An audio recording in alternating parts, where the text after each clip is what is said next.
Gold!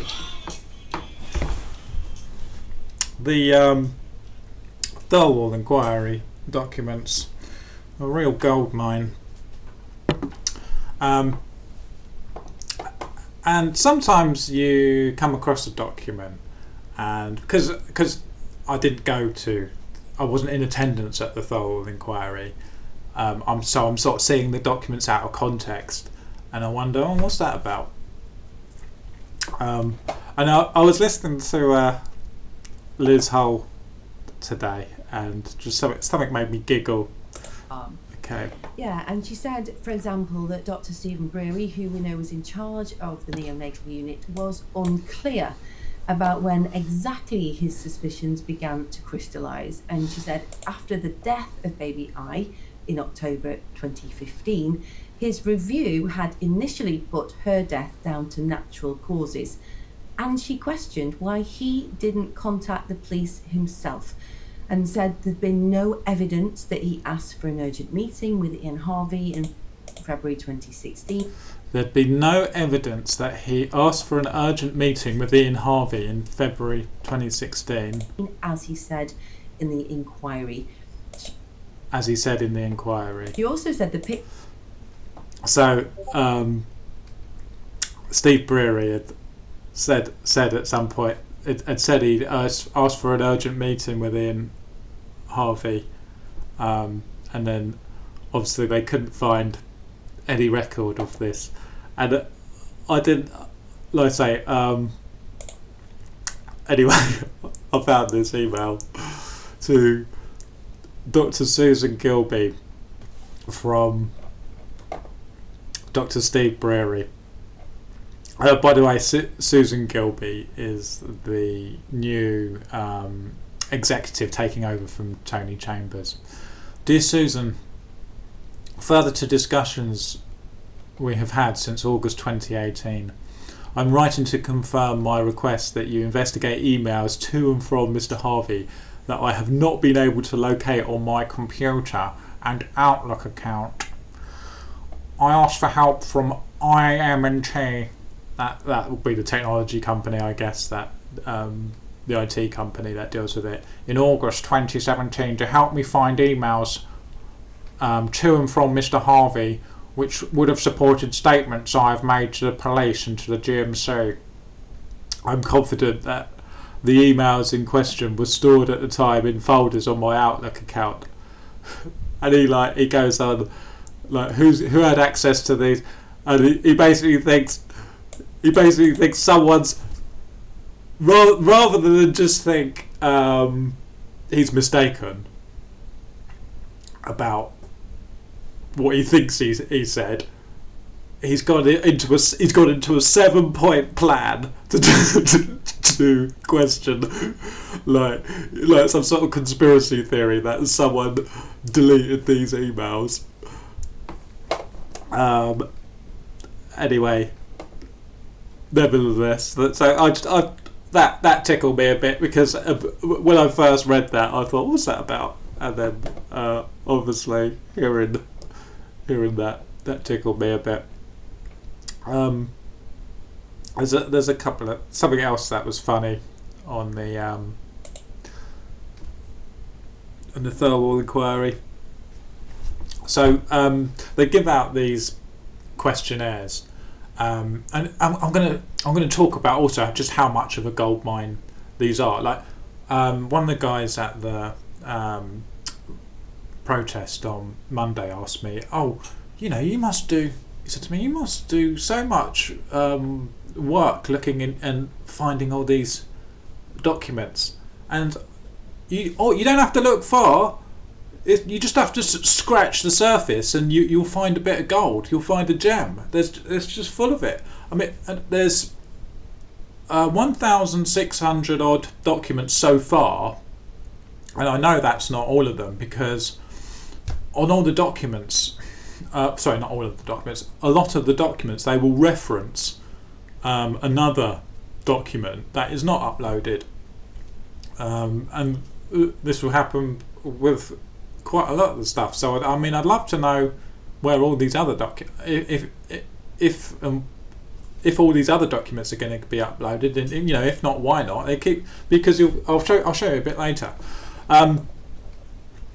So there's these witness statements, and the format is basically my interpretation of the Thirlwall inquiry is the whole thing is all about. It all concludes they ask a load of questions, so whoever answers it, the nurses or the doctors, will answer all these questions, and it just concludes with basically, do you think we should put CCTV in the wards? And I think that's the whole premise of the inquiry, whether or not putting CCTV in the neonatal unit would help or not. But just to show you how silly some of this is.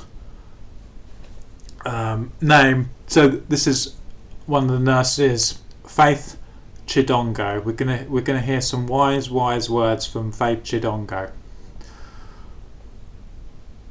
Question 6. Did you have any concerns or suspicions about the conduct of Lucy Letby while you worked on the neonatal unit? If yes, what were your concerns or suspicions, and did you raise them with anyone, either formally or informally? Answer: no. 7. Were you aware of any suspicions or concerns of others about the conduct of Letby, and if so, when and how did you become aware of those concerns? Answer: no.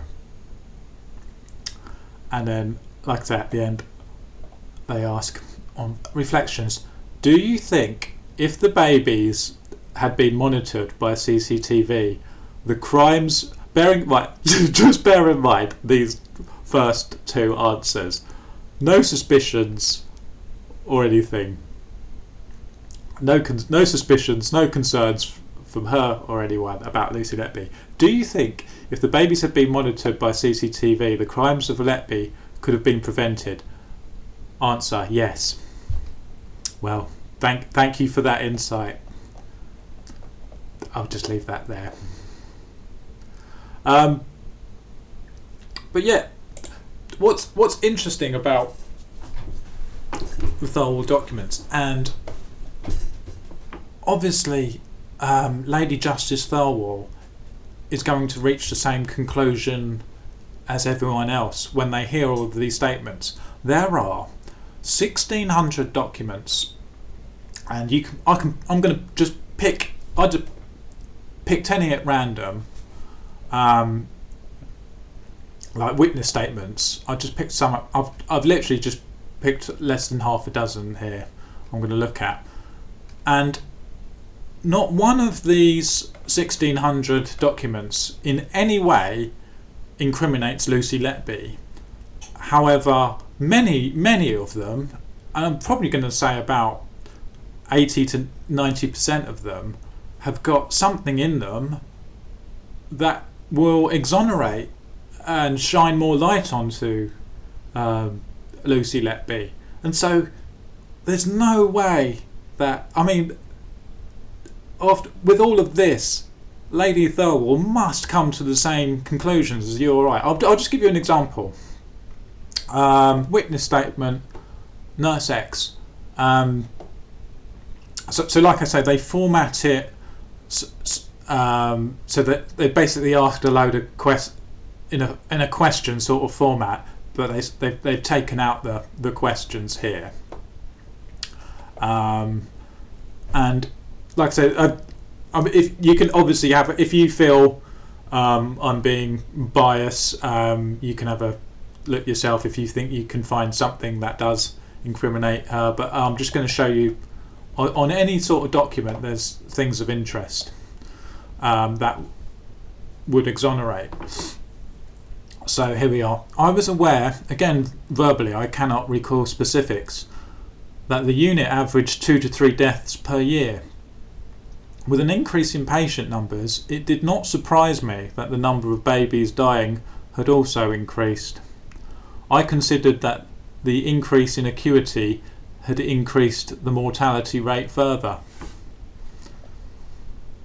I mean, do I need to say any more? 30.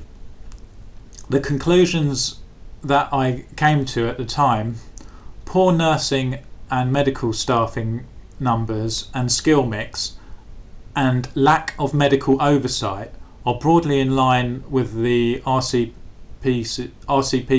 report. That was the nurse's conclusion. And you'll see, okay, like I say, you'll see things like this on pretty much all of the witness statements. 38. Right, concerns or suspicions. I had no concerns or suspicions about the conduct of Lucy Letby while she worked on the NNU. I did register that she was present at many of the deaths that I was aware of, but I put that down to her full-time hours and the fact that she worked a lot of overtime. So, like I say, it's Lady Justice Thirlwall is going to be seeing all of this, hearing all of this, and I've not been able to see anything that incriminates Lucy Letby at all. But okay, well, I'll go. Here's another random one. Sorry. Witness statement of Dr. David Harkness. Now you'll remember Dr. David Harkness. Oh, there was something. Dr. David Harkness was the doctor who, if you have a look at my videos on Child A, the inquest on Child A, he was the doctor who kept putting the long line in, not the long line in, putting the UVC lines in incorrectly. But just to give you, let's go to it. Okay, this is talking about.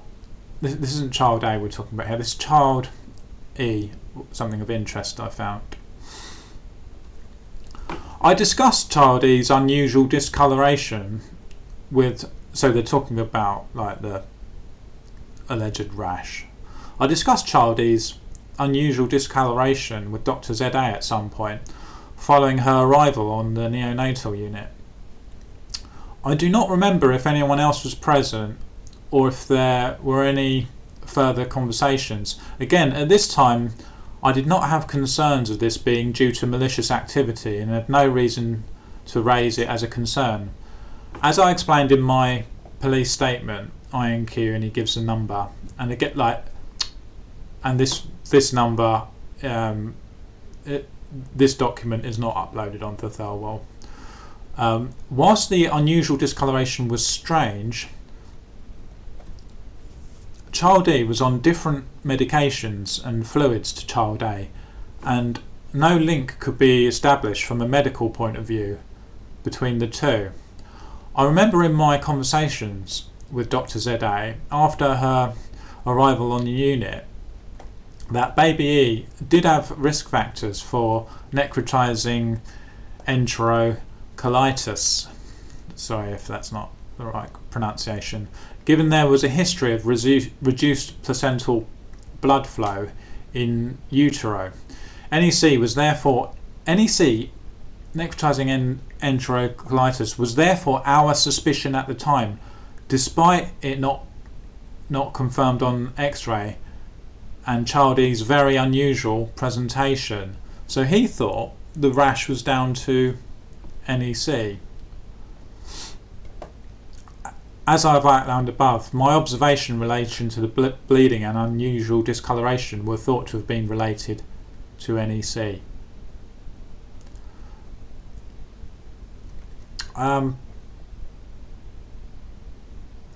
Child G. She had suffered a few episodes of deteriorations prior to the night of 6th or 7th of September 2015, but had up until then been considered to be quite stable, with the acknowledgement that this could, and with premature babies often can, change very rapidly. So, I mean, this whole notion that of unexpected collapses, when Dr. Harkness has just said, as a general rule, it does change. Things do change quickly, as a general rule, not specifically. Child eye.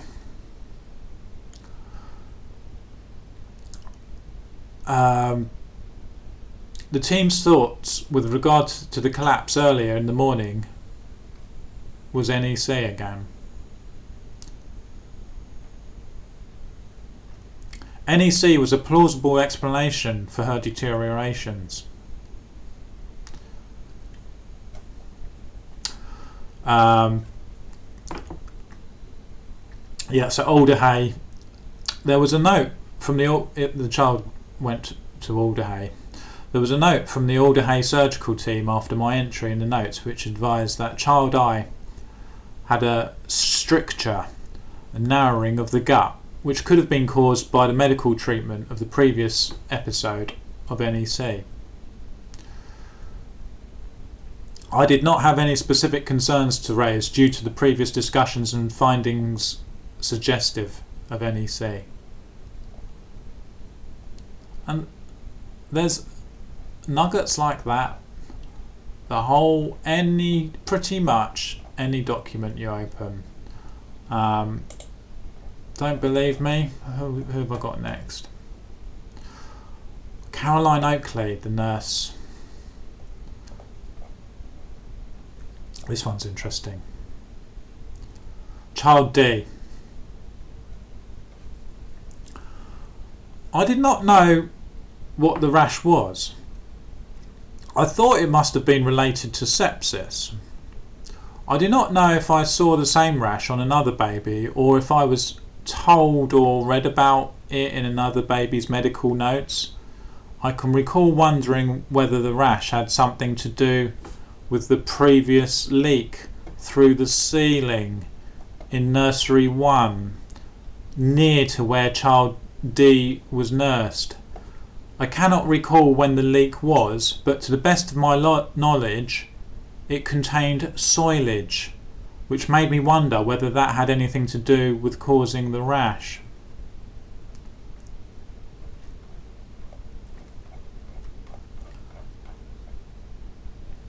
Concerns or suspicions?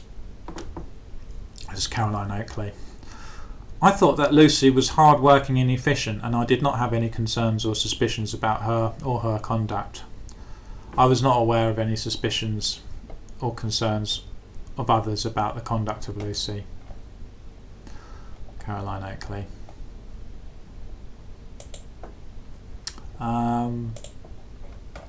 Who else have I got?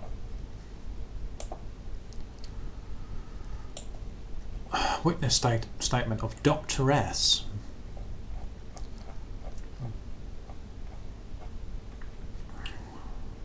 Okay. The deaths were a total shock to me. Any death of a patient that you look after comes as a shock. These deaths were particularly shocking because they appeared to be healthy babies. In parens, of course, babies that are premature and require intensive or high dependency care can and do deteriorate, and the clinical picture can change quickly. Again, that was not the impression that the jury was given at all. What baby are we talking about? What's this? 50. Okay.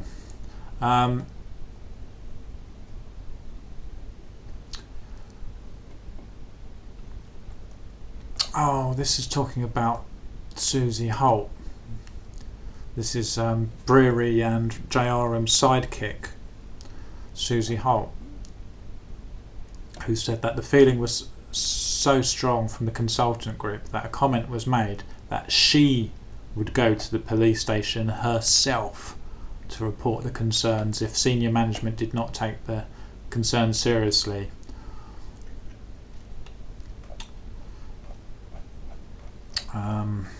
That was Dr. S.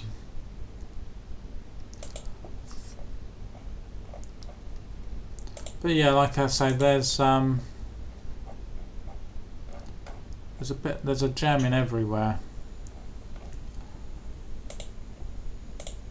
About the so we went to the protest on Monday, and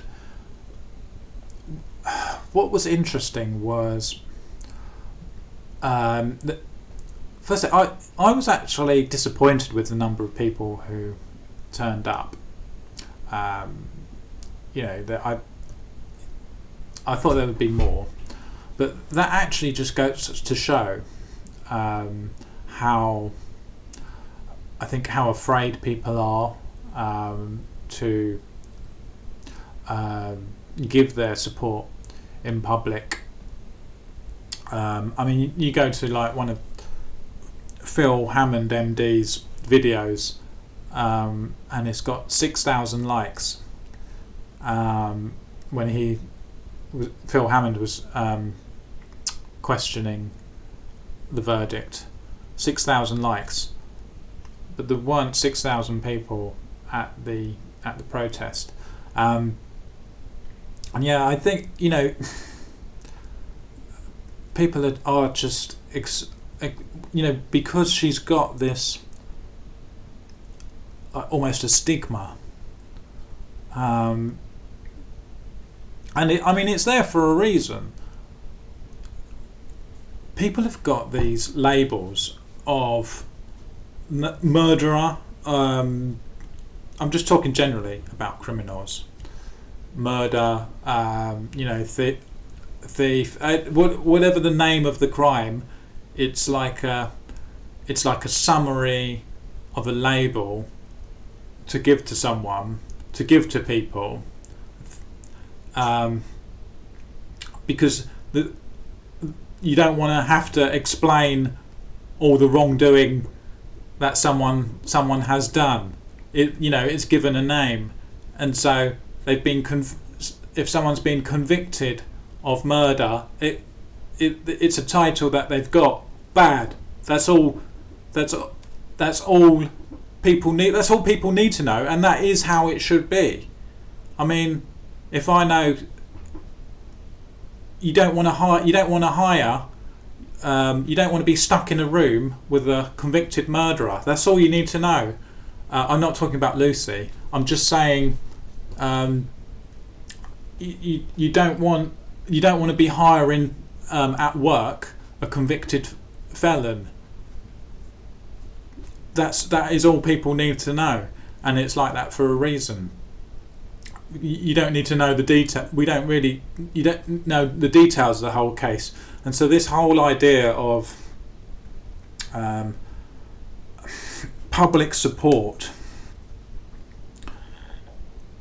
is pointless for us to go round to everyone and explain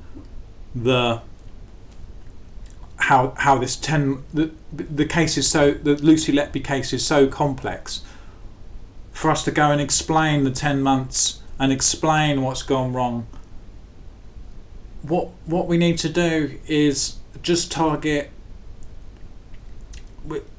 removing of this title that she's got. She needs to be exonerated officially. It's not good enough that hundreds of people, thousands of people know she might be, even hundreds of thousands of people, maybe even a million plus people. It's not good enough that they know that it's a miscarriage of justice and there's questions about this, questions about that. The verdict needs to be quashed officially. She needs to be officially exonerated, and that's all we're fighting for. There's no point arguing.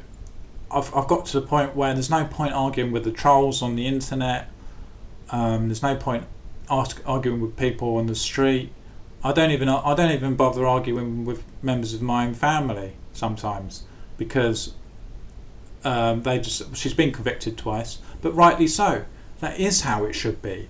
That's the point. That is how it should be. If someone's been convicted, that's how it should be. I wish she was guilty. That would just wrap everything up in a nice, neat little bow. Problem solved. Everyone can go back to doing whatever they're doing. Pay the parents out. Hospital, change this, change that. But the unfortunate truth is that she's not guilty.